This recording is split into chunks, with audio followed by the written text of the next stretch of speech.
യേശുവിൻ്റെ രക്തത്താലുള്ള വീണ്ടെടുപ്പ് വിലയ്ക്കകത്ത് എൻ്റെ പാപമോചനം എന്ന വീണ്ടെടുപ്പ് അതായിരുന്നു ഏറ്റവും അത്യാവശ്യം. നീതിബോധം, നീതി ലഭിച്ചത് ആ വീണ്ടെടുപ്പ് കാരണം. വീണ്ടും ആവർത്തിച്ച് പറയാം, ഈ ഏറ്റവും വലിയ ഗിഫ്റ്റ് എന്ന് പറയുന്നത് ക്രൈസ്റ്റാണ്. ഇൻക്രെഡിബിൾ ഗിഫ്റ്റ് എന്നാണ് കൊരിന്ത്യർക്ക് എഴുതിയ ലേഖനത്തിൽ പറയുന്നത്. ഇൻക്രെഡിബിൾ. പക്ഷെ അതിനോട് കൂടെ പലതുമുണ്ട്.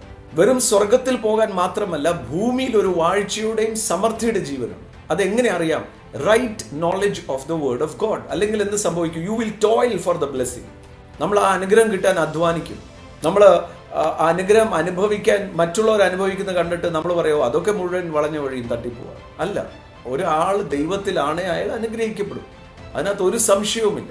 ഈ വാഗ്ദത്തങ്ങൾ മുഴുവൻ്റെ അവകാശികളാണ് നിങ്ങളും ഞാനും. നോ, ഇത് ആക്ടിവേറ്റ് ആക്കണം. എൻ്റെ അകത്ത് ഇരിപ്പുണ്ട് സാർ.